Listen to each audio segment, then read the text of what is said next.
Timta, Abdul Shai Wat Biwasamus Patemta. Greetings, everyone. I am Saset Taweret Ale, a white female of Anianwea and Panamanian descent. Begin all things by first using the all.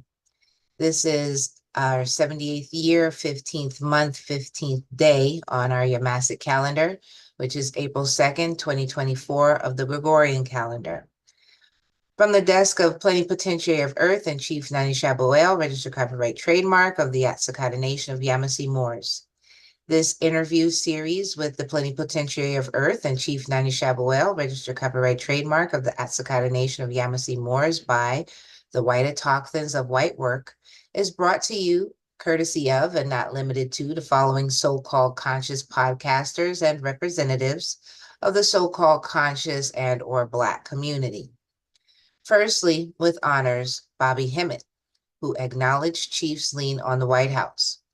Beneath him lies Malefe Asante, PhD, and Clyde Ledbetter Jr., PhD, both acknowledged our nation as Sakata Nation of Yamasee Moors in their book, Contemporary Critical Thought in Africology and Africana Studies.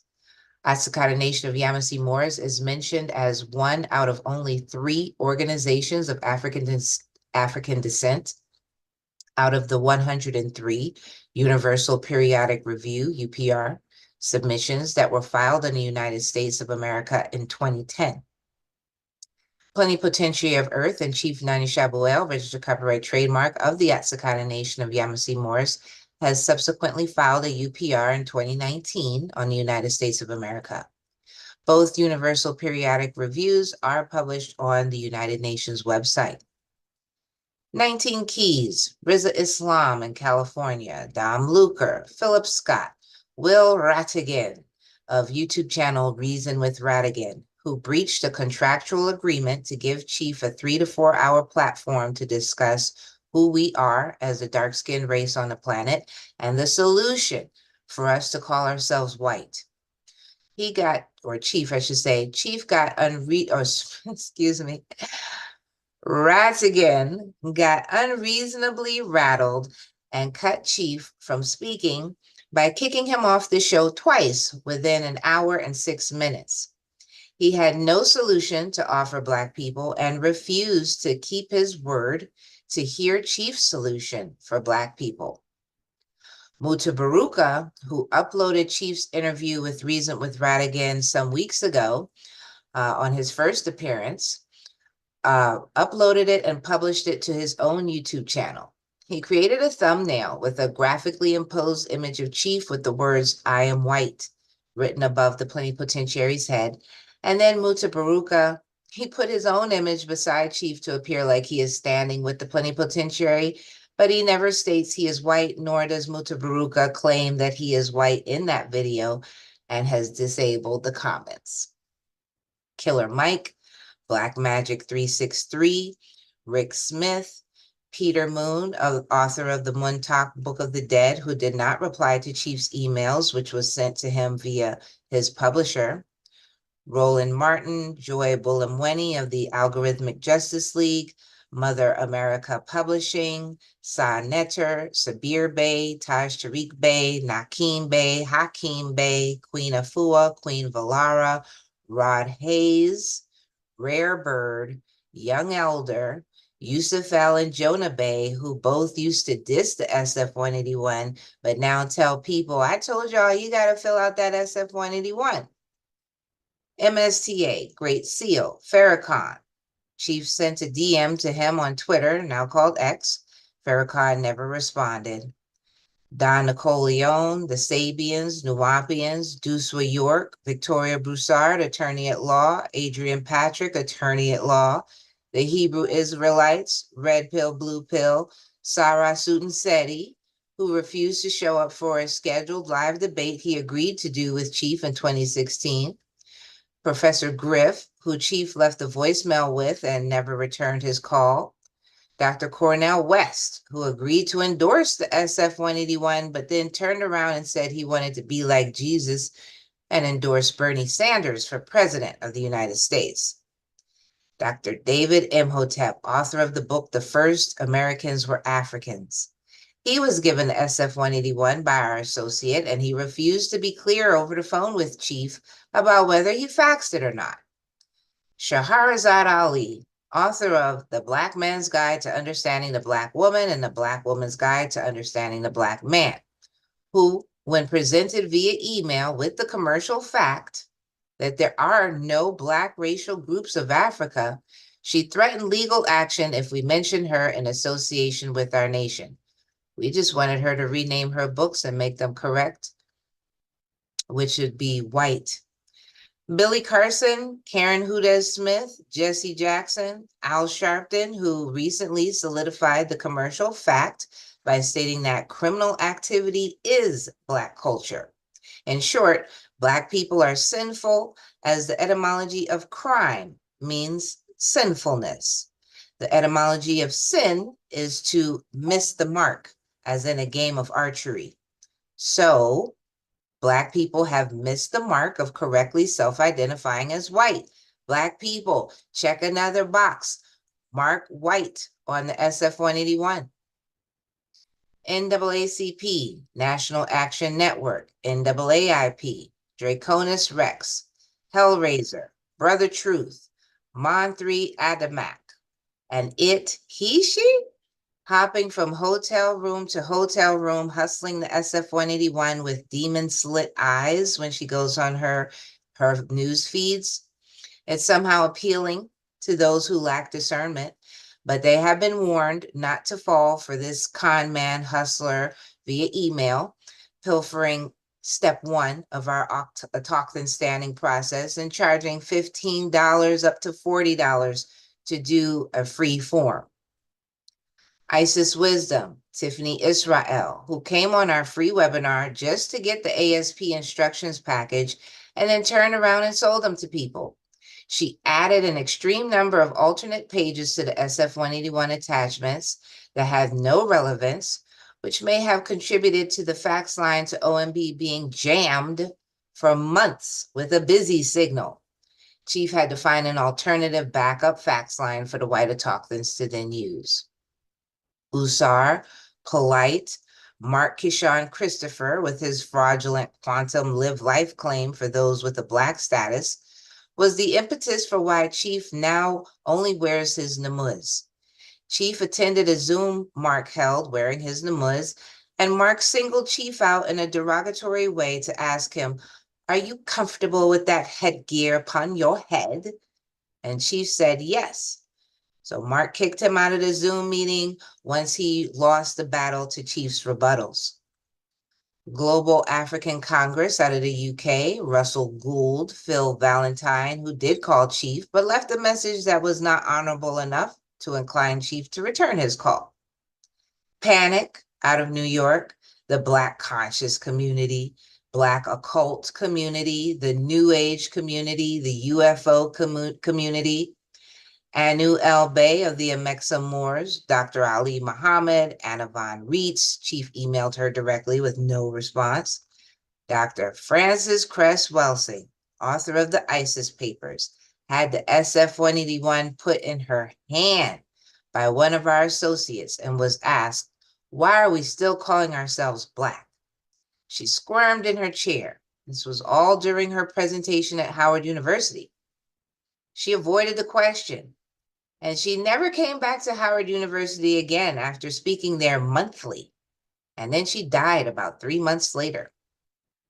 Malik Shabazz. Chief was counsel for an indigenous Yamasee official for a court case in Dublin, Georgia, who happened to meet Malik Shabazz at an event in Atlanta and asked him to look over the court brief documents that he had and that he was going to use in court that Chief wrote for him. Malik Shabazz looked at the first page, stopped at the second page, handed the Sherlock's court documents back to him and said, "This is over my head." Chief also called and left a message with Malik Shabazz, but he never called back. Benjamin Crump was a keynote speaker at the Working Group of Experts for People of African Descent, and Chief was also present at the meeting. We noticed after the meeting that Ben Crump's race and ethnicity was white. Benjamin Crump knows Black has no standing at law, and that's why he changed his ethnicity and race to white. Chief did a 5-day comment number 167 about Ben Crump's race change to white. A week later, his race no longer showed as white, but instead dashes. As of a few weeks ago, searching the celebpie.com site where Chief saw Ben Crump's race go from white to dashes, we now see that the site is completely shut down, non-existent, can't be reached. So welcome to the real. Elihu Pleasant Bay, author of The Exhuming of a Nation, he acknowledged the lien on the White House, but did not want to work with Chief. Aleem Bey copied a conversation Chief had with a former member of our nation. Aleem stole what our nation posted and then cut and pasted it to his own website as if he did it. Posthumous, David Wynn Miller, whom Chief has spoken with directly over the phone. Posthumous regard to the late Kevin Samuels. Whiteahtalkthans on Chief's direction contacted him to tell him to stop calling himself Black due to the amount of haters, specifically Black women, who hated Kevin Samuels' show for revealing the truth about Black women's unreasonable demands, their delusion, and failure in their relationships. He continued to call himself Black. All the above claim to want to talk about topics others are afraid to talk about. When contacted about interviewing, discussing, listening, or working with Plenipotentiary of Earth Chief Nani Shabuel, registered copyright trademark of the Atsikota Nation and Yamasee Moors, they all ignored Chief, stayed silent, or refused. So it is clear that those below Bobby Hemmett are not about freedom. They want to be exotic Negroes on the plantation. So Whiteahtalkthans are the only ones that can discuss topics Black people are afraid to talk about. And for this reason now, every Tuesday, Whiteahtalkthans will interview Plenipotentiary of Earth and Chief Nani Shabuel, registered copyright trademark of the Atsikota Nation of Yamasee Moors, and ask him questions regarding current subjects and events that are happening and how it relates to Indigenous Whiteahtalkthans. Abugador, White Power. Hot topics in the news. News tends to change rapidly. However, since last week when Whitework decided that we would discuss any hot news topics this week, it's like the world has stood still. We've all been fed a limited amount of newsworthy topics as major news topics have been in the forefront. But don't worry. Whitework never fails to bring an array of conversation starters to our plenipotentiary for his feedback and guidance on how we, as Whiteahtalkthans, must mentally process and how to act on our Talkthan standing in regards to what happens in the world. We've got a lot to cover, so I'll kick things off with a video, Chief, I've been meaning to show you. You all would be surprised how much content Chief and I see that we don't even get a chance to discuss. So Chief, thank you for being here. I'm going to pull this article up, have it ready, and bring you in. All right. Thank you for taking the time to be with us, Chief.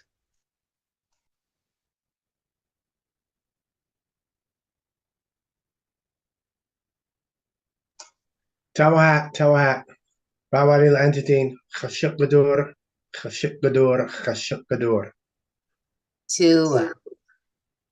All right. So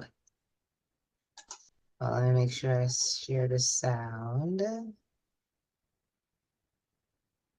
Go.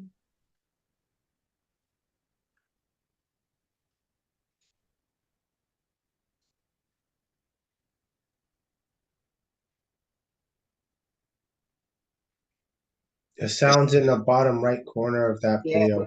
Yeah, it's there. The video's just not playing. Refresh. Yeah.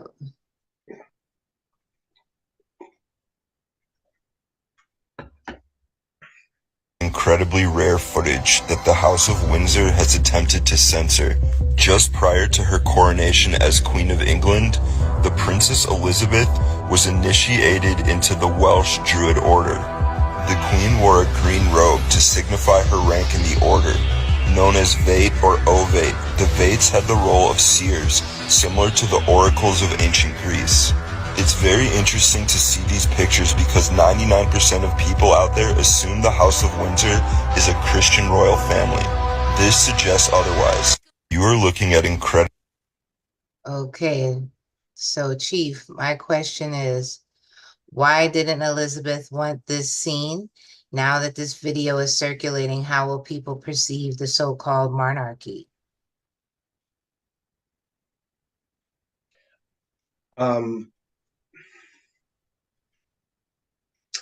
First, what this video didn't show is that when Elizabeth was coronated, they stopped the coronation in the middle of it, and her and whoever the high priest of that order was, they went up underneath this dark cloak or blanket underneath. Now, this is in the middle of the coronation that was televised.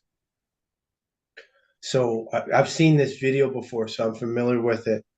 So this goes again when they talk about the Druids, they talk about initiating, and she's in that order. You don't get up into those positions of power without going through an order. Same thing with the president of France. He's part of an order. Nelson Mandela was part of the Knights of Malta, and Elizabeth was head of that. So they have to hide publicly to make it look like they're the rest of them, when in fact, privately, they have, again, like I teach everyone, pre-existing contracts. So they know that if the public was aware of this, because they're telling the public, follow the Bible, be a good citizen, all this stuff, and the public does it. So if the public catches wind that they're doing this stuff privately, that's the end of the religious institution. It's done. So that's why she wouldn't want that seen. And you saw this video. How long ago was that? Oh gosh. Oh, maybe 2-3 years ago. Okay, so nowhere near like 10 years ago or anything. So this is now something recent that's circulating.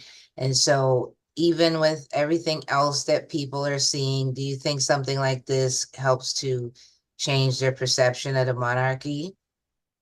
Yes, definitely. Mhm. Because that's contrary to what's in the Bible. And remember, Elizabeth is head of the Church of England. So when people talk about the Bible, that's their contract. If they're using King James or Catholic Bible or whatever. The problem is in the Old Testament, specifically in Exodus chapter 20, which is where the 10 Commandments start. It talks about thou shalt not steal, that shall not kill, that thou shalt not swear false witness against thy neighbor. But we see that happen all the time. People go into court and lie and get away with it. I don't think that's something people think about. You said that Elizabeth is the head of the church. What did you say? She's the head of the, well, was, she's dead now. Yeah. Or they put her body essence into somebody else. The Church of England is what comes with the monarchy. So whoever is there is head of that church. When Elizabeth was doing her actress role for 70 years as acting as a queen, I did her oath and put that into quantum. And that's when I realized that the Church of England, and said the Church of the Gland, is the church that she's head of, and she's not going to she's going to protect them. She's not going to go after them. And this is prior to all the molestation coming out, because the molestation came out real hardcore around 2013. From about 2013, stuff started resurfacing. So again, the public has been given religion. The rich people, right now, I'm going to say this in layman's terms. Rich people love religion because that's what they feed to poor people. And that's another wall to prevent poor people from overthrowing rich people.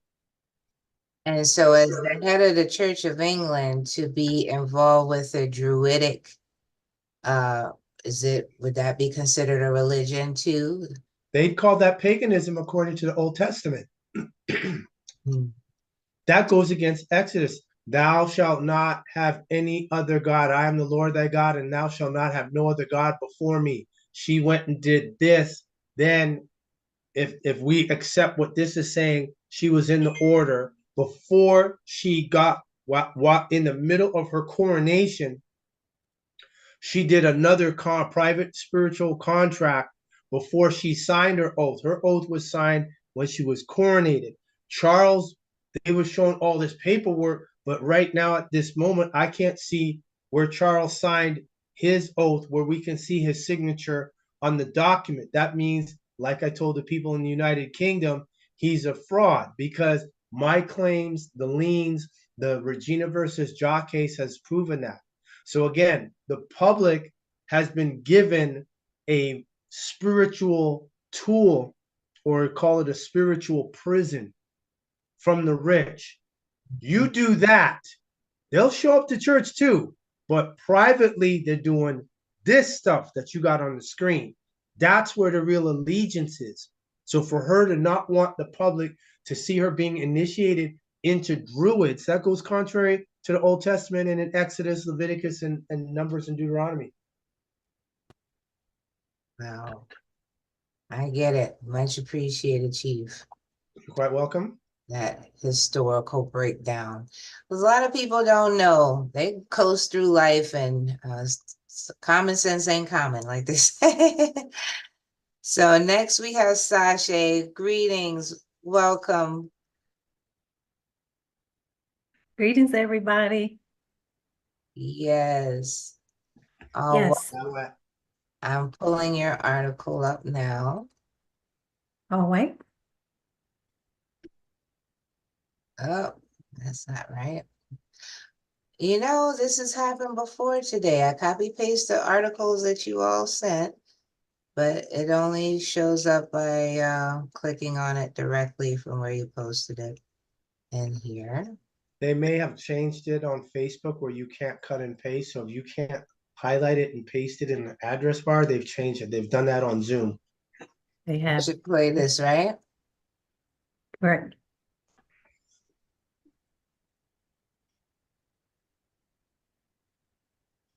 More than 4 million Canadians living with diabetes, it's common to doubt yourself, to ask if you can overcome it, if you're strong enough, if you have the support you need. For over a century at Novo Nordisk, eradicating diabetes has never been a question of if, but a matter of how. It's strategic thinking and partnerships that address the cause, improve care, and fund innovation. Defeating diabetes isn't a question of if, it's a matter of how. These lights are so bright in my eyes that I can't see too many people out there. But I can only see the black ones. I can't see any white ones, you see? That's how far I've come. That's how far I've come. But I got indicted for nothing, for something that is nothing. They were doing it because it's election interference. And then I got indicted a second time, and a third time, and a fourth time. And a lot of people said that that's why the black people like me, because they have been hurt so badly and discriminated against. And they actually viewed me as I'm being discriminated against. It's been pretty amazing, but it possibly, I don't know, maybe there's something there.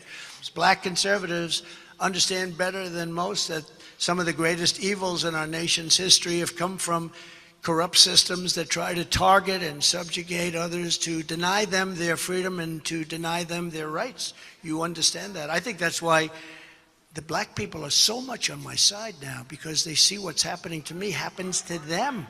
Does that make sense? The mugshot, we've all seen the mugshot.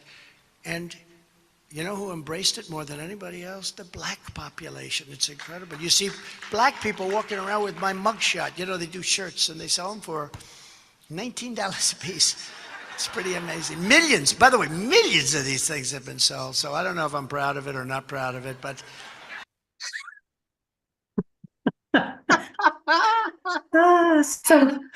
Wow. So Yeah. Chief, 4 million Canadians. question is, what do you think Trump is trying to say here? That black people have been railroaded by the system. So now he feels like that he understands their pain to catch a vote. It only happens when they get targeted. They already know what Black people have gone through. The same thing happened with Martin Chong from Cheech and Chong when he got thrown in jail, and he said he made a deal. He didn't want the government to touch his family. He said, okay, I'll plead guilty, just leave my family alone. And he said, I felt like a Black man. Now he's saying this, they're interviewing him in jail, Martin Chong, and he is explaining this is how he felt. There's a video on the internet of a Chinese guy who's in court, and I guess he was complaining about being overruled or his motions not being accepted. And I don't know how they let him come up in the court. He put dark face. I don't know what he got, or I guess he used the shoe polish and painted his face and his arms. He said, yes, you're treating me like a Black man. So only time people who are not Black, carbonated, melanin, person of color, visible minority, the only time they can have that relation is when they see the system that they benefited from turn on them, be illogical, unreal, totally disregarding their quote unquote constitutional rights. And then at that point, the light bulb goes off and they said, oh, this is what Black people are feeling. That's the only time. Anytime before that, if it weren't for him being in politics heavy, he wouldn't care. Totally agree. Good answer. Much appreciated.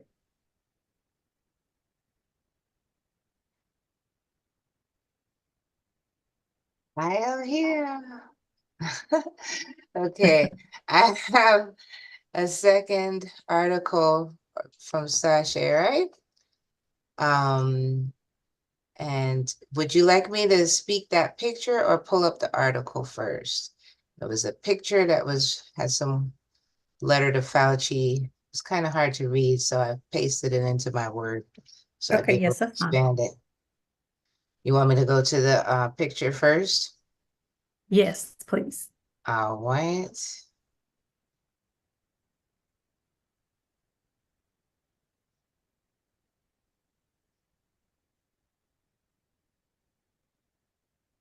Okay. So this is from Fauci, dated Tuesday, February 4th, 2020. So it's the height of the pandemic. He was writing to Christina Cassetti of the NIH, NIAID, and the subject was 2019 nCoV potential infection on CD4 cells. Please have someone respond to this person. From Anthony S. Fauci, MD, Director, National Institute of Allergy and Infectious Diseases, based out of Bethesda, Maryland. The information is email. Any of the attachments is confidential, may contain sensitive information, and should not be used by anyone who is not the original intended recipient. If you have received this email in error, please inform the sender and delete it from your mailbox or any other storage devices. The National Institute of Allergy and Infectious Diseases shall not accept liability for any statements made that are the sender's own and not expressly made on behalf of the NIAID by one of its representatives. So Fauci, or this was sent to Fauci. Actually, it says, Dear Dr. Fauci, as you realize, the Indian researcher published a paper a few days ago entitled Uncanny Similarity of Unique Inserts in the 2019 nCoV Spike Protein to HIV-1, GP120, and GAG, which was literally withdrawn due to the controversial indication. I did a quick Swiss model online calculation. Page 1 through 3 of the attachment show the flexible loops of insertion 1, 2, and 3, originally from V4, V5, and V1 of HIV, GP120, respectively. But they are in presence on the spike protein of both bat and 2019 coronavirus, page 4 and 6. These insertions are potential CD4 binding domains, no proof yet, but highly likely, and spatially won't interfere with the ACE2 binding domain. Both SARS and 2019 coronavirus target ACE2, page 5 and 6. In another word, the 2019 virus could be potentially dual targeting, infecting the lung and potentially CD4 T cells too, like HIV. See page 6. It is very urgent to have clinicians follow up the confirmed cases, such as by isolating their CD4 cells and doing RT-PCR, which reach out to them. Please reach out to them. Research labs, including mine, have obtaining spike protein of 2019 nCoV or nCoV shall examine its interaction with CD4. Okay. So now we'll go to the bombshell. You have the floor, Sasha. Now look at this fool. We all know that he pushed the vax, right? So is this really true that he actually has stock in this whole thing and the reason why he was actually pushing the vax? I mean, you know, he's part owner of the patent. So is this real? What do you think?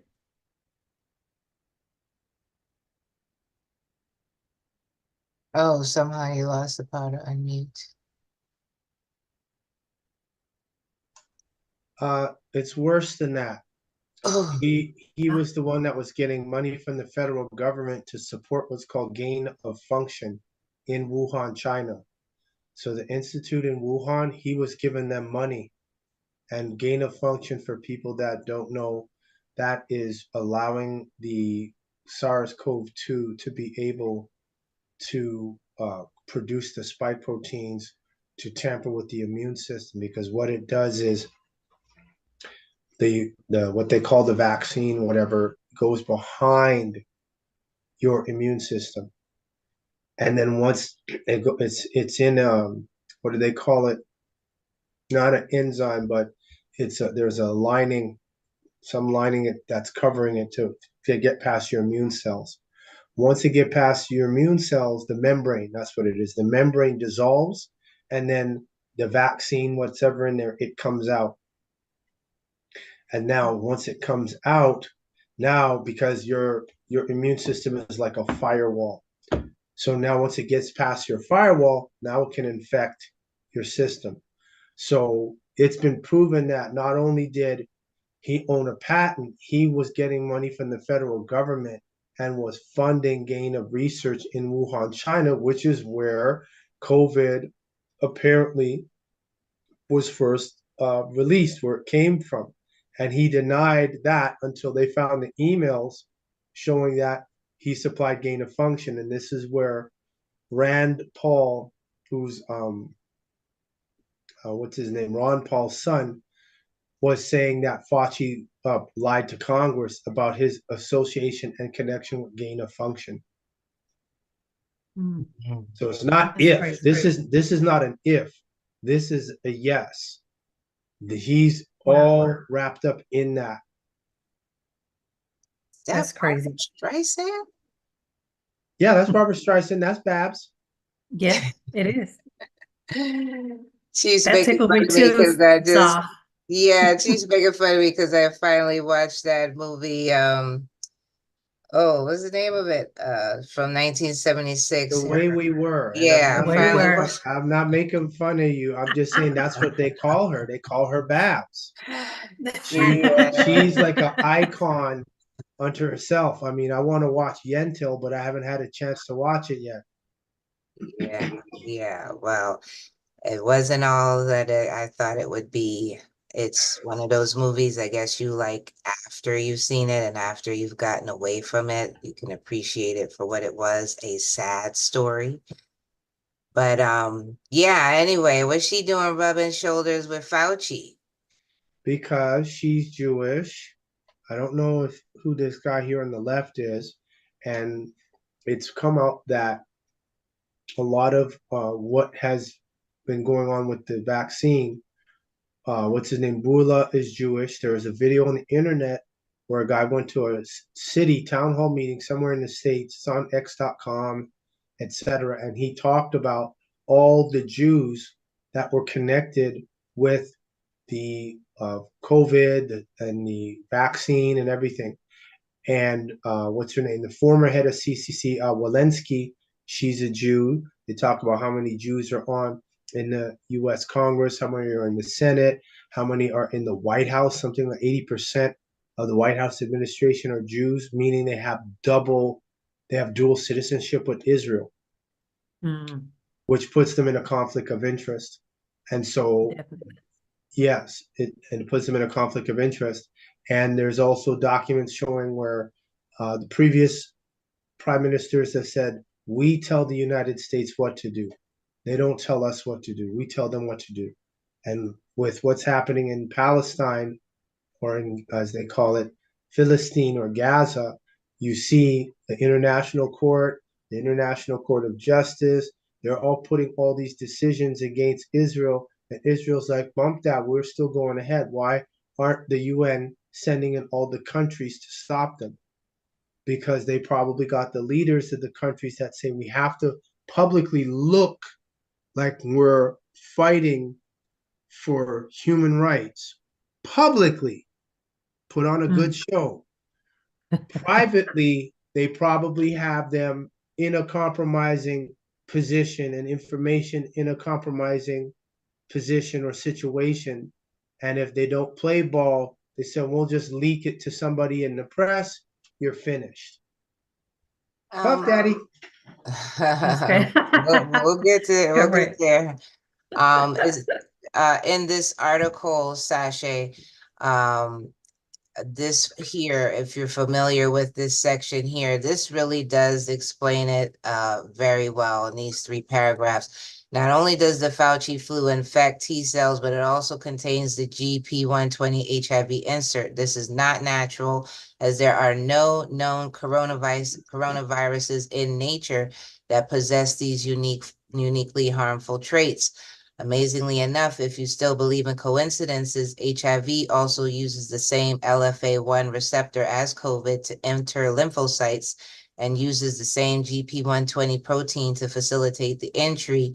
Based on the available research, it is now apparent that Fauci and others manipulated SARS-CoV-2 to make it target the immune system and deplete it of lymphocytes, just like HIV. So all they have to do is disable a person and they'll just be susceptible to any disease that comes along because their body can't fight it off. So it's an attack on the person's ability to have an immune system. So they're attacking people's immune system so that they can become vulnerable to anything. So to patent that and have stock in big pharma and all of that, yeah, Fauci's a monster. It is. And let's not forget that HIV, there's a patent on what they call HIV. That's a biochem weapon. HIV, and the doctor who did it, they were glad because they actually admitted when in South Africa, they were lying to the people in South Africa. The video is it's on x.com, possibly on YouTube, or you might have to go on a BitChute or a Rumble. And there they had Amorite South Africans admitting, yes, we were telling the Black people in South Africa, we were giving them inoculations for polio or whatever, but in fact, they were giving them HIV. Wow. Wow. Just like the syphilis pandemic. Yeah. Well, it's just like the syphilis, and this is what was strange to me, why all the Black people were so adamant about the jab. I said, did you guys forget about Tuskegee?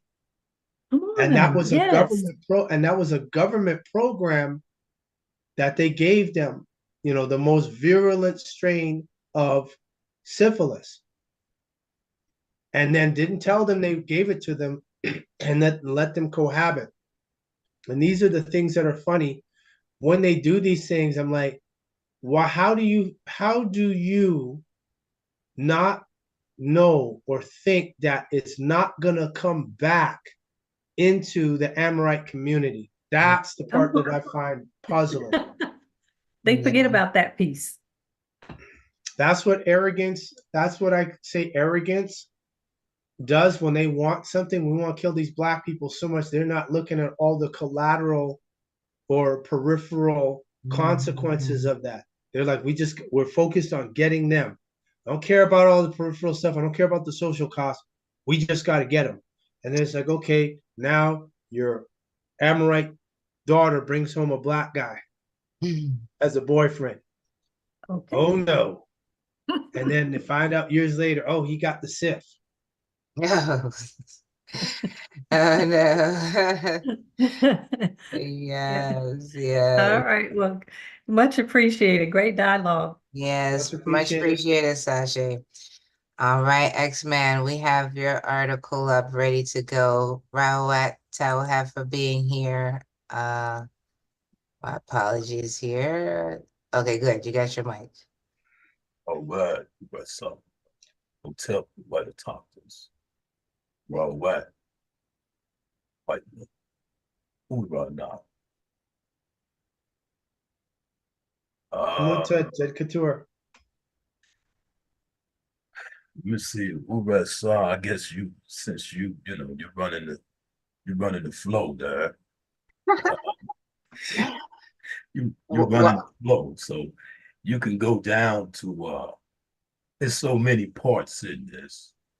Uh, when Djibouti posted this in Telegram, and I seen it, I was like, oh yeah, we got to, you know, go down to the part where it's talking about the white definition has changed and Latina was now a race.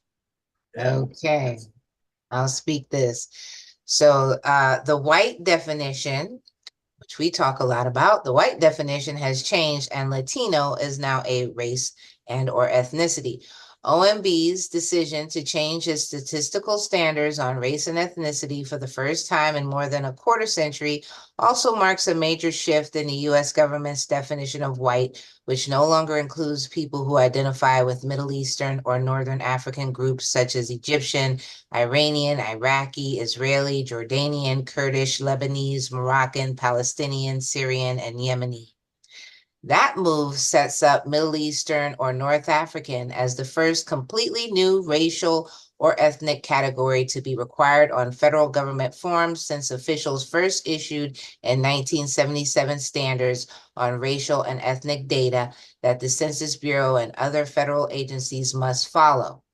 For more than 3 decades, advocates of Arab Americans and other MENA groups have campaigned for their own checkbox on the U.S. Census and other government forms, and recent research suggests that many people of MENA descent do not see themselves as white, a category that the federal government previously considered to include people with origins in any of the original peoples of Europe, the Middle East, or North Africa. Studies by the Bureau show that the government's previous standards have also been out of step with many Latinos. Those standards required asking about a person's Hispanic or Latino identity, which the federal government considers to be an ethnicity that can be any race, before asking about their racial identity. Combining a question about Hispanic origins with a question about race into one question, while allowing people to check as many boxes as they want, is likely to lower the share of Latinos who mark the some other race category on the census forms, the Bureau research from 2015 suggests. Recent research, however, suggests it's not clear how someone who identifies as Afro-Latino is likely to respond to a combined race ethnicity question.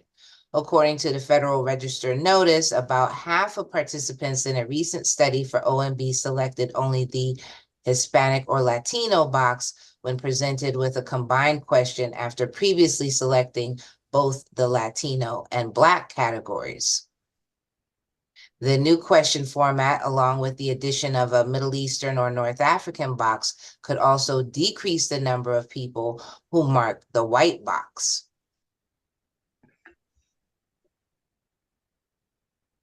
all right, what's up? Nah, if you need anything else, let me know. I'll speak it. What? Djibouti now. What? If you would, Suta, please enlighten us and darken us with your unfiltered, non-filtered perception of reasoning, this is happening.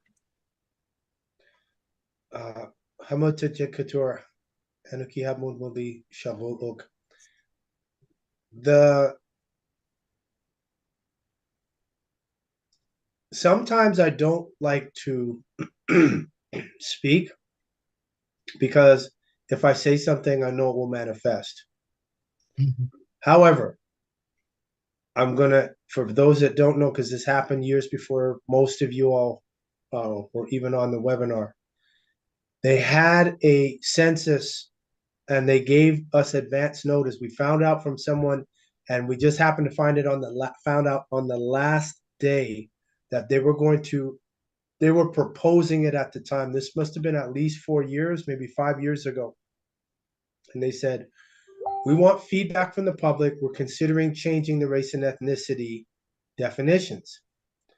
And so they said, okay, so we're considering taking the Middle East, North Africa out the definition of white and having the MENA as its own category. And white would just mean Europe. So they asked for feedback. I gave feedback. It's published actually on my Facebook page and possibly on my Calamio or Atsukata's Calamio, where I responded and said, this is going to cost them a lot more, an astronomical amount of money. I said, more money than they can have, than they'll ever print. It's going to create more problems than it solves. Because now what happens with the people from Middle East and North Africa who immigrate to the United States, where before they would be considered white, now they're going to be called MENA? That's going to create a problem. And the ones who did do it, who are white, like Professor Mustafa Hefni,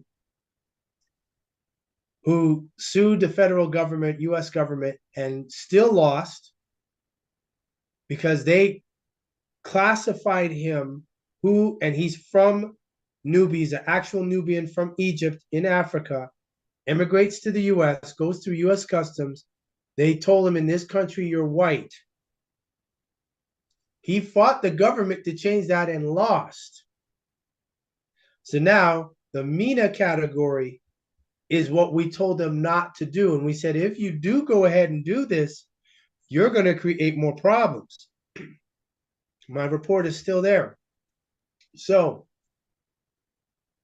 when they say white now shall be defined as a person having origins in any of the original peoples of Europe, we win again. Because the moment they say, well, you're not European, and your response would be, really? No, you're not European. You do know what the name Europe was named after, correct? And they'll have to say, no. Who is it named after? A princess named Europa from Ethiopia, which is located where? North Africa. So now they've created the problem that I told the US government, don't do it. They went and did it. Now, the people who are the illegal aliens coming into the country, what do you think they're doing? They're marking them down as white. I know this for a fact. That's why Rattigan made me laugh when he got all defensive over the Dred Scott case, because he doesn't know. I know an Autochthon that was on our webinar from Atlanta. He's in New York. He works with the migrants. He helps them get planes, coordinate flights if they want to go from New York to Miami. He does all that, helps them get their card, their EBT card, rent, get a place to stay. He does all that. They're all being marked down as white. So why is the US government changing these race and ethnicity categories, but then the people who are illegal aliens are being classified as white? Because you'll say, okay, he's from Venezuela, he's from Ecuador. He's from Paraguay. That's South America. How is he white? But you see, once it's done for the illegal alien, they are not going to be, it won't be questioned. So and I'm going to say this here as well, I have a feeling that the reason why the so-called or the illegal aliens are getting away with what they're getting away with in terms of the race, ethnicity, getting houses, they can get loans, they can get guns, all of that. I suspect, I deduce that Biden signed an executive order, made it top secret classified, that all the illegal aliens, their race will be white, and then they will be treated as if they're a US citizen. And I dare say even diplomatic immunity, because some of the way they're getting on, they're doing stuff, attacking police officers, they're getting released with paying no bail, throwing a finger to the press, and then hopping a plane, and then they flew them to California. Basically untouchable. Well, that would mean that they have some sort of diplomatic immunity. And if that's the case, it can only come from one place, the White House. Or if we want to go technical, Barack Obama, who admit that he's sitting in the basement, picked up the phone, and he's saying stuff for Joe Biden to speak, and admitted to that.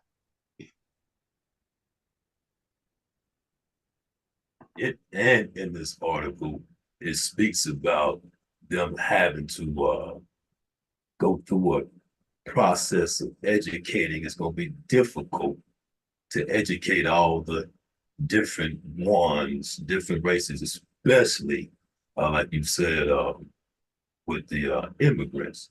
And that kind of contradicts. It's like you're putting them down as white, but then you're saying in here that you got to educate them in this new format.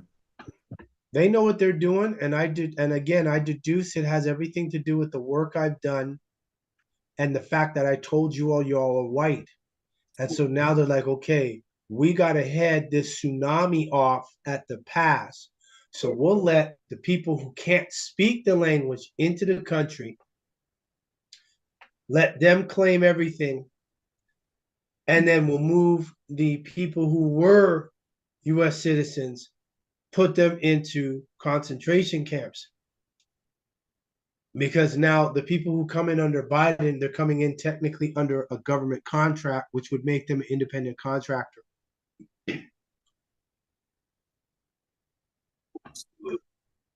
Dark and Taiwan too.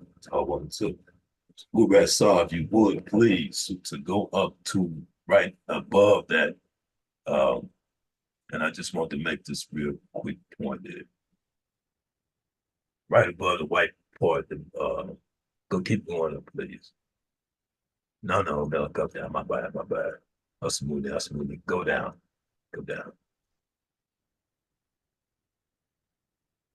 A little bit more. Right above right above this. Right above. Right there. But a sea change. That stuck out to me, Jabuti. But a sea change, yeah, open sea change. We know who's on open sea, the white one, all those claims. Yeah, a sea change, but a sea change is coming as federal agencies, plus many state and local governments, yada, yada, yada, blah, blah. But when I reason that, I see that that's saying open sea from the white one and the white autochthons who got these names and claims. And I'm not going to be the only one. This is another reason for training. And that's why when people come on training, they'll learn to do something similar to what I'm doing. And so now, as I've done it, I have a pathway, a body of work that shows that I've done it. And then I teach others. And then other people will come along. And as things get tight and things become very Little House on the Prairie-ish, that's when having knowledge of contracts and commerce is going to be important, because you can't go forward. Like I said, between this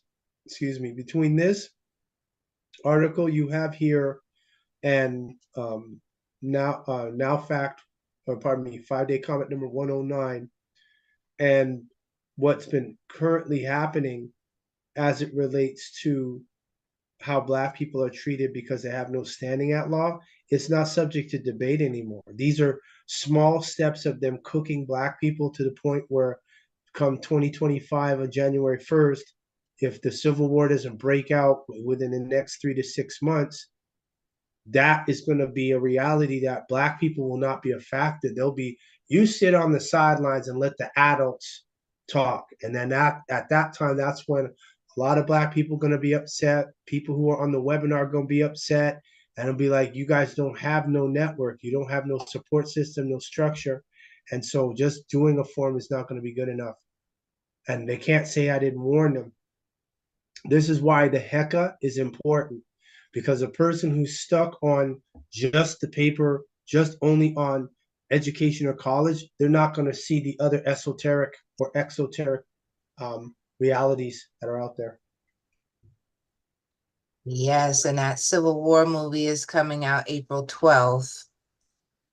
I did notice here, which is the point I felt of the whole MENA category, was a way to get Black people removed from identifying with North Africa, which was that part of the white definition. So if Black people were on the fence maybe about choosing white, then claiming Egypt would be a reason to be able to see that as sound enough reason to consider themselves white. And so now for them to remove North Africa from the definition of white, now they may or may not see a reason to consider themselves MENA and just continue to call themselves Black or African American. But either way, with white, because I haven't seen, or have you seen in this article, X-Man, where they state exactly what the new definition of white is? It just talks about the removal of Middle East, North Africa. But does it say what white will mean, or is that on this form? Did I skip that? It's to it. It's in there. So now white. Oh, so now they put these origin. So this is what the form. They listed what they changed. They changed Black. They changed American Indian. You'll see it right there. It's in there. Oh, yeah, wow. Right click that into new link, image into new link. No, Oh, I don't. excuse me. Okay, what is it? Open link. No, open image in new tab, Okay. and then you can zoom in. Okay. And so now you can adjust that. So go to the 3 dots there and increase the size. All right. So American Indian, Alaska Native, for example, Navajo Nation, Blackfeet Tribe of the Blackfeet Indian Reservation of Montana, Native Village of Barrow, Inupiat, Traditional Government, Nomo Eskimo Community, Aztec, Maya, etc. So now you have to list what it is. You have to write it out. Yes. They removed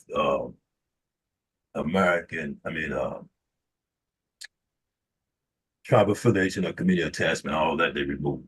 Yes, yes, yes. I see that. Can you scroll up a bit first? Let's see what they're talking. Okay. All right. So scroll. Yeah. So if they took that definition out, that's because of all the work that White Work did, and all the now facts that I did in Weekly Words. Yep, it sure is. Where's white? White is it right here. So provide details: English, Italian, German, Polish, Irish, Scottish, French, Swedish, Norwegian, etc. So we could say English. That's what I say too. That was my first thought.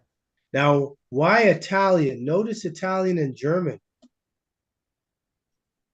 Mm-hmm. Polish, Irish, Scottish. But we check off English. Mm-hmm. And if they say why, and they said, for example, French, Swedish, Norwegian, because English doesn't say anything. If you check off English, okay, well, French, Swedish, Norwegian, because somebody who says they're English would say they're English. Yes. And if they say, well, are you Welsh? Are you this? And then you could say, okay, well, if they want to get technical, then we'll say we use Galves Cave, where the Cheddar Man was located, because that was the origin. This is what I'm telling you. That's why when we did, I wasn't the only one that did that. There was a few of us in Atsakata, and those that weren't in Atsakata that sent in that feedback, and we said, no, don't change it.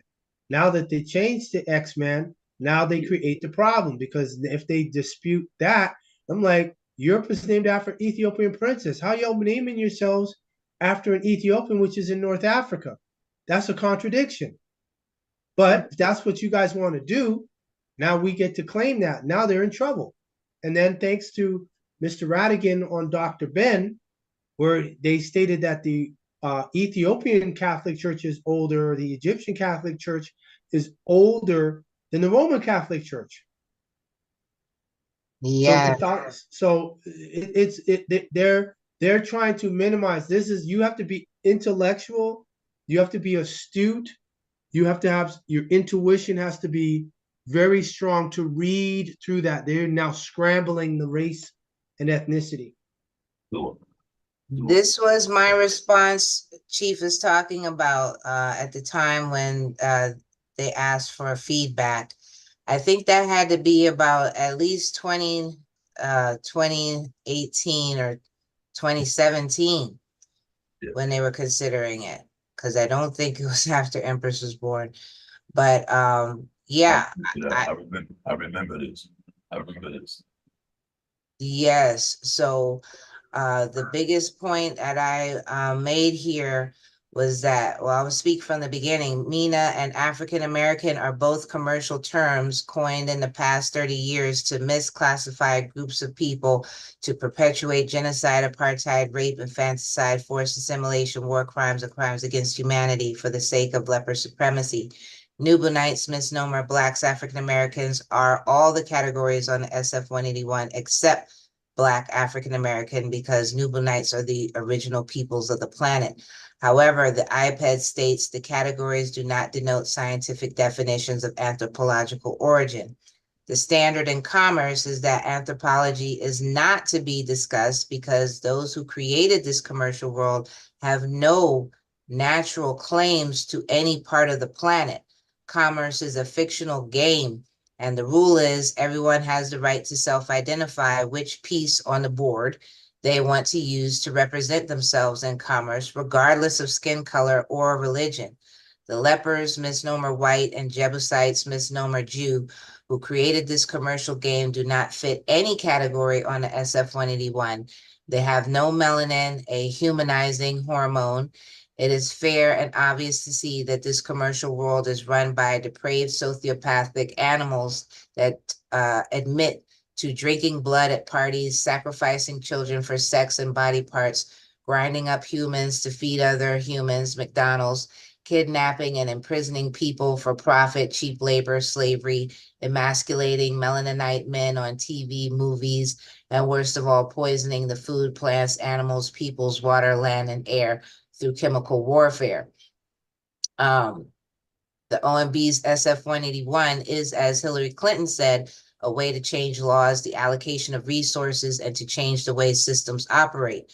When Nubanites continue to change their race and ethnicity to white, they will return to living by the laws of nature and not by mankind's laws, a kind of man. Melaninites' commercial claim as white matches the anthropological fact that they were given this planet by the Creator and therefore have the most wealth.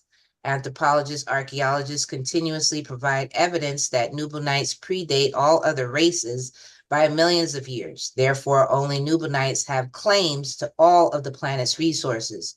The biggest change to the way this system operates is Melaninites self-identifying as white. There is no precursor, script, or way of reckoning with this unfolding reality. Resistance is futile and opposite of reason. And I spoke about myself, but I'll just speak this last part here. There is no way to close the barn door at this point. As long as lepers are programming the world that white is the highest commercial status and a way to harness power and influence in this commercial game, Nubianites will also call themselves white until only the real white people are left standing under the sun. Nubianites are white based on a definition, a person having origins in any of the original peoples of Europe, the Middle East, or North Africa. Europe is named after an Ethiopian princess named Europa. Nubianites are white, with or without Middle East or North Africa included in the definition. This questionnaire proves that Nubianites self-identifying as white is affecting commerce. The fact that OMB has exerted time, resources, and energy into even considering MENA is evidence that Nubianites becoming white is in commerce is causing OMB to scramble to stop or at best slow down the inevitable awakening of the children of the sun. We are recouping our claims to the planet and its resources. So that was my response to them back then. So it is clear that regardless of, like I said, regardless of MENA being part of the white definition, we are still white. And so they had to, even when you just look at this, it's like, okay, well, we have to scrap definitions altogether. That's like the best thing they could do is to stop having a worded definition and jump into specific groups of people, like how they're doing for American Indian and for white. Are you Scottish? Are you this? Are you that? Are you Navajo? Are you this? Are you that? So that there's no grouping, if you will. They changed black. They changed black to individual. It doesn't say a person. Or is it original? I mean, any black racial groups in Africa is individuals now. I had to check that too, real quick. I did. Funny, I didn't even look at that one. Another thing is I peeped how after the Orsini, after the white work doing an interview with CI with the boy to the white one, the Radigan situation, all this took place last Thursday from what the article says, and it was real time. Yes. They can't handle the white way. So here it is, Chief, for Black or African American. We go to the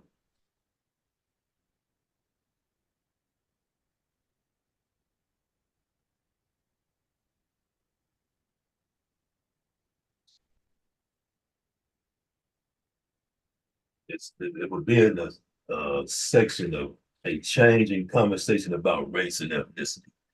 Is what would actually say that they switched to the change to individuals. It's under that subtitle.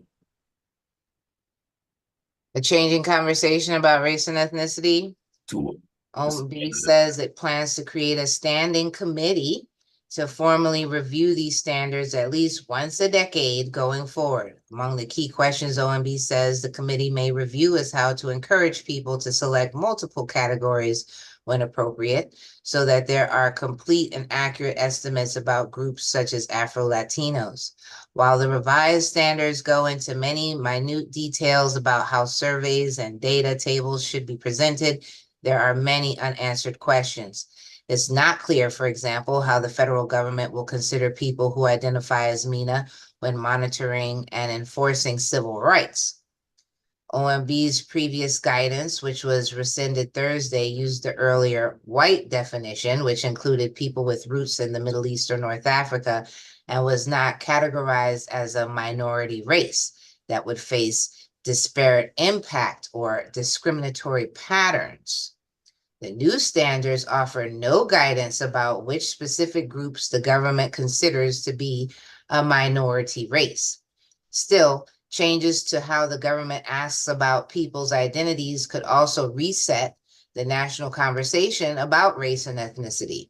Some critics of using one question to ask about both a person's race and ethnicity, including researchers behind a campaign called Latinos is Not a Race, have raised concerns about blurring the distinctions between the two concepts. In response to OMB's decision, the Afro-Latino Coalition called for the Census Bureau to do more research about how these changes will affect how Afro-Latinos report their identities, including those in Puerto Rico. By listing Latino ethnicity as co-equal with racial categories, Latinos are inaccurately portrayed as a population without racial differences, despite all the research showing how Black Latinos are treated differently from other Latinos. The coalition. Let's move it. It's I said the wrong section. Okay.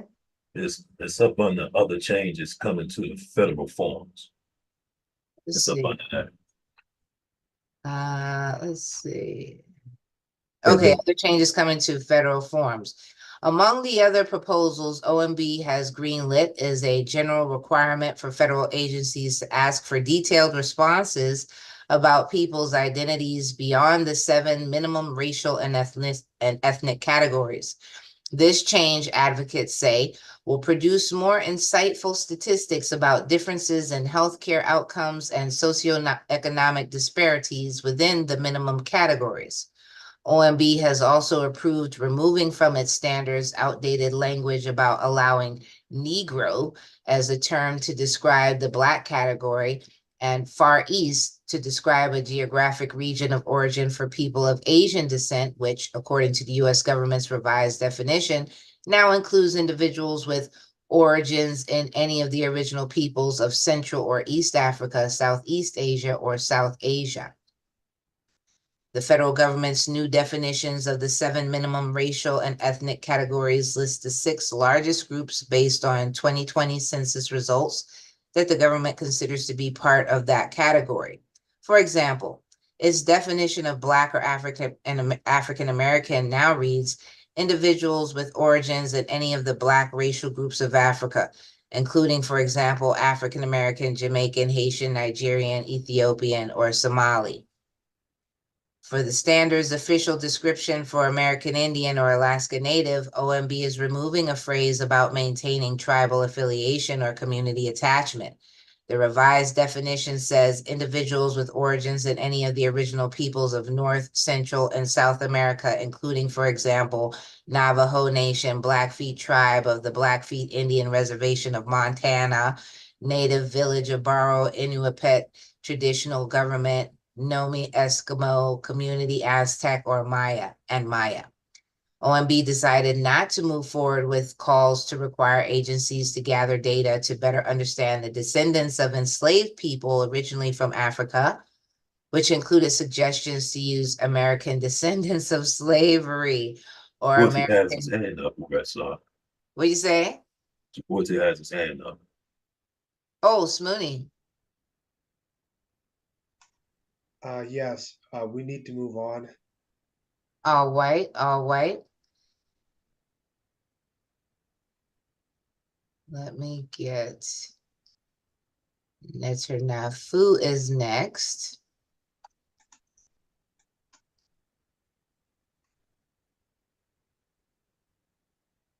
Much appreciated, X-Man. So X-Men, we're gonna wait and see what they're going to release because the next census isn't until 2030. So they're getting everybody prepared. So we'll see if they change that SF-181 form, because since they're changing that, the SF-181 has to be changed. But what I recall, that is just the what they're coming out with. But we're going to wait and see what they have concrete. So I think about 5 years before next year, they might have something, and then up to the census. So Tawahat Jet Couture. Tua. Let's see here. Okay. Rawat Netanyahu. Rawat Sa, Rawat Maku, Rawat. Kashikadur. Kashikadur. All right, so you had this article correct? Yeah, that's the one I had up earlier. Yeah. Do you want to do the other one instead? Yes. Okay, all right. So let me pull this one up.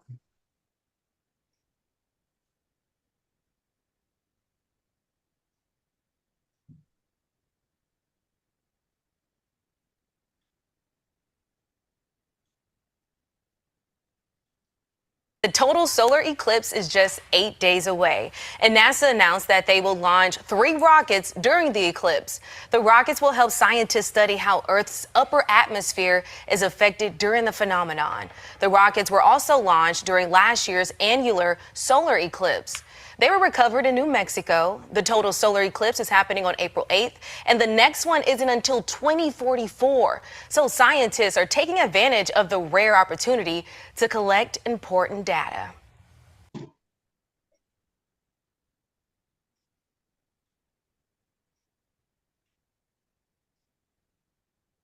Hawaiian internet food, that was it, right? Yep, that was it, sir. That was it. Sure. And my question is, Marco, Tua, everybody's making a big deal about these eclipse. My question about it is, why are they launching 3 rockets towards the eclipse? And why are they naming these 3 rockets APEP? the 3 rockets are named APEP. Yeah, they named the rockets APEP. Yeah, APEP was the one that killed the sun. That would chase Ra down, as you know. During the April 8th, we're going to see the moon. Excuse me. And so APEP is the one that, for them to name that, sending the 3 rockets. What we found out is there's another video, because I'm still compiling what we're going to do on the 8th, on Monday, on the Gregorian calendar. What we found out is the sun is not in the position it's supposed to be on the 8th. So they said the sun is not going to be causing the eclipse. Something else is going to be causing the eclipse. And I said, well, why would they fire rockets at the eclipse while it's happening? CERN is ramping their energy up on the 8th. There's also weather balloons. Some scientists are launching a weather balloon that's going to contain some biological something on the balloon or in the balloon. So you have all of this happening at the same time. The video information that I saw another one today. Fairty had shared it, and this was the. Now he's making statements. It's not proven. It's speculation. However, he's making a statement that the sun, where the Bermuda Triangle is, that's actually a sun. It's going to rise. That sun is coming up. So as that sun is coming up, they would have to shoot something that's inside the sphere, because they can't shoot rockets into the firmament because it won't penetrate that. Right. So for them to call the rockets APEP, and they're saying this is a solar eclipse, which is Re, the purpose of APEP was to kill or attack Re. Doesn't make any sense for them to give that kind of a name. So that means they're wanting to knock out the sun. Now I've been hearing about there's supposed to be 3 days of darkness sometime in the spring. So if this is what they're planning on doing, the rockets may not really penetrate, but what they might do is cover the sun over, where there may be 3 days of darkness. And remember, NASA means to deceive in Hebrew, and they have the Shiva statue outside of the CERN facility. Shiva is the god of death in Hindu religion. So we have to do a lot of heka on that day leading up to that day. So I'll have something to give everybody as a guide. But definitely, if you can take the day off work, do it. If you can't, on your lunchtime, make sure you are grounding. 11:47. It's 11:47 our time, which will be 1:47 Eastern time is when the eclipse will be. And so there's a chart I had given out. I'll give that out afterward. But that's what's going on. Is there's something pertaining to the sun cycle that they're trying to stop, and then they're doing all these other rituals and whatnot to prevent that. That's where we come in. We're the only ones on the planet. Doesn't have to be a lot of us. We just have to do it and say, okay, well, what about those people? Oh, they're actually against all of this. The rest of the people have no direction. They have no they just go along with anything, no discernment. So this is what potentially can happen. Just remember one thing. All it takes is one. You don't have to have an army of people. You just have one. And what I did, finding that form and taught you all to the point that the U.S. government put out requests, and then now they're changing the definitions. That tells you how much of an effect that I had. And now, no matter what they change it to, you all will be able to follow. If they say Caucasian, no problem. If they say, okay, English, Scottish, Irish, no problem. So if your debtor name is a McIntosh, McInnes, McLaughlin, MC, oh, that's Scottish. You can check that off. Sure. You can check it off. Because if it's a Scottish surname, you have a Scottish surname. If it's English, if it's English. If it's German, if it's German. If it's French, it's French. You can check that off. And then if they look at the debtor, because remember, this is for the debtor. When they look at the debtor, they can't dispute that. Sure. The shit could do it, white power. The shit could do it, white power. Right on, Marco. All right. Yes, much appreciated, Netanyahu. White Affairty, yes. Affairty, you're up next. I have your video here. All right. Right. During the April 8th eclipse, you're going to see the moon and the sun both in the sky at the same time. The only thing about this is you're going to know for a fact that it is not the moon that is covering the sun. You guys don't understand how important that is for mankind. This means everything that they have taught you about our solar system has been a lie. The sun being 93 million miles away, a lie. The moon being 200,000 miles away, a lie. How do we know that it's a lie? Well, just like the last eclipse, NASA's getting ready to launch 3 more missiles into it. How in the hell do they have a missile that can go 93 million miles? Hell, they don't even have a missile that can go 200,000 miles.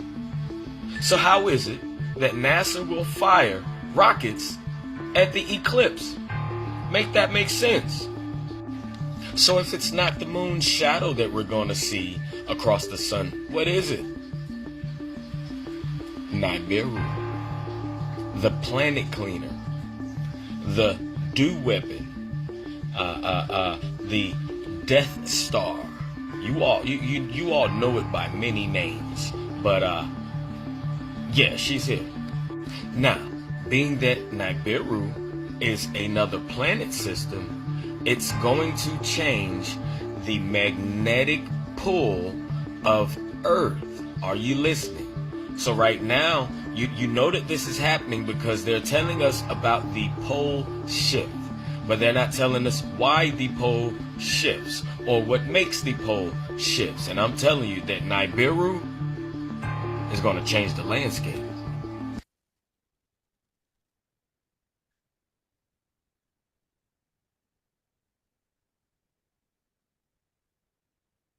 All right, Marco. Here you are. Are we good, sir? Yes, Chief, you should have the Towel hat. unmute. Towel hat. Towel Rawat. Rawat, fair chief. I am that I am white. This whole topic for April 8th is a spinoff. Like Nefanafu had a question on it. I thought, oh, that's my whole question. But when I saw the video again, and now the direction he's going in is more, what we could say, Project Bluebeam in that aspect. So based on what he's saying, I value your opinion. What direction do you think he's really going in, or is what he's saying making any sense? Are you talking about the person on this video just now? Correct. And what his message was. Well, this is what I answered earlier.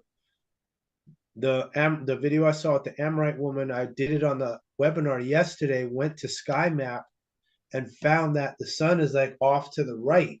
Then you got the sun, or you got Venus, the sun, then you have Saturn, Mars. No, it's Mercury, the sun, Venus, Saturn, Mars.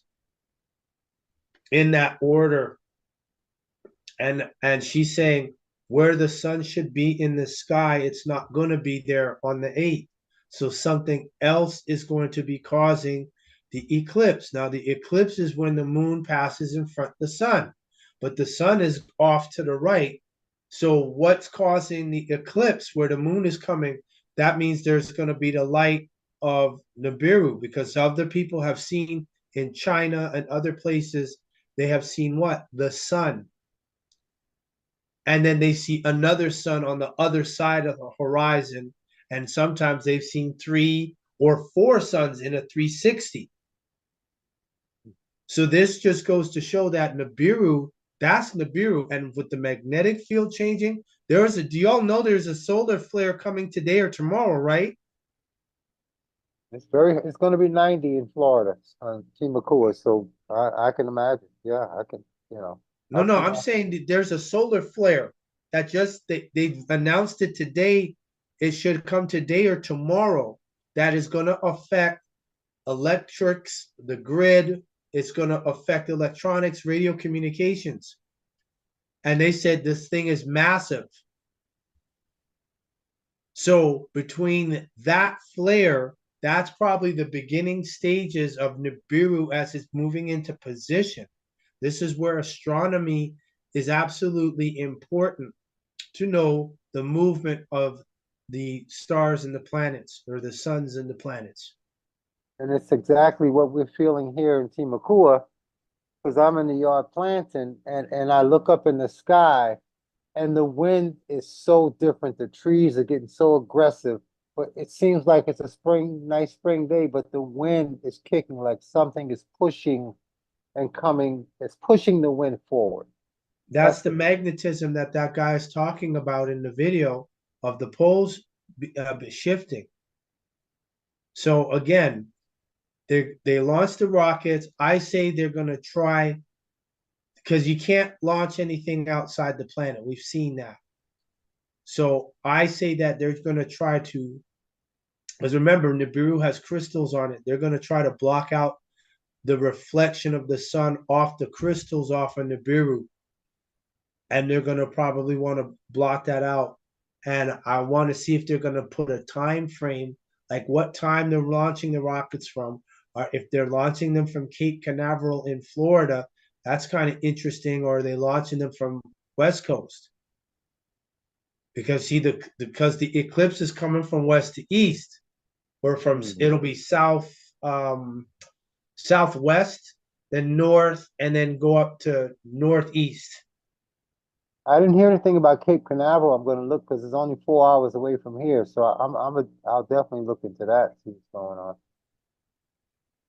Find out. I didn't know about that. Wow. Well, Maku, much appreciated. I hope everyone, is preparing for the best, because we are observers in all of this.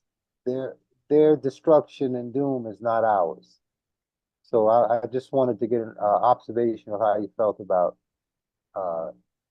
Nibiru and the planets. Much appreciated. It's about lining up with everything. Like I said, in the next couple of days, I'm going to have the plan of what we're going to do on the 8th. But right now, the simplest thing is the grounding, and it only has to be for that time period. It does. If you got more time, great. If you got an hour lunch break, yeah, take your shoes off and touch the ground. And I will be coming up with a guide of things that we want to invoke. Because see, the thing is, before we go on to the next question, the thing is this: when you see governments, you see organizations, science organizations doing rituals on the day of which would be called an astronomical event. And if you ask all of the people doing stuff, NASA, CERN, all of them, are you a Christian? They'll all say yes, they're a Christian. So that means they're lying. They're a Christian publicly. Privately, they're doing a ritual to bring in a different type of energy. So again, you have these people do stuff publicly and they do stuff privately. And so if they're pushing out, they're a Christian, they're spiritual, they're religious, and their holy books say not to drink blood, not to do these type of rituals, and these government officials, politicians are participating, bankers are doing this stuff, that tells you that's the real world. They're just giving this other stuff out to the public. Because when they say God bless you, I say may Legba greet you as well. And they look, that's who I am. So much appreciated. Much appreciated.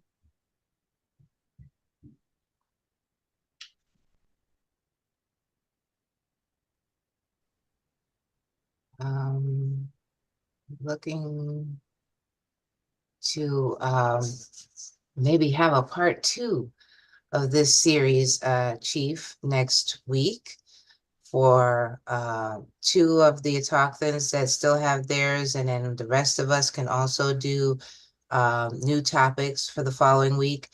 Do want Anu to be able to ask I want Anu to get his question in.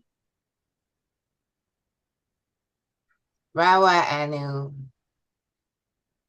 Rawat. Rawat Autochtons, Rawat Matu. Rawa. So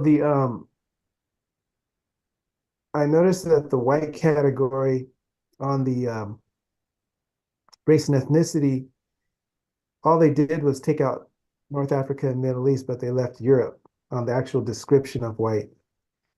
And with what you said that it's for the dead, of course. So you're saying that if the last name has some kind of resemblance to any of those countries they have posted there, it still basically goes back to the autochthon that's on the likeness of the autochthon, correct?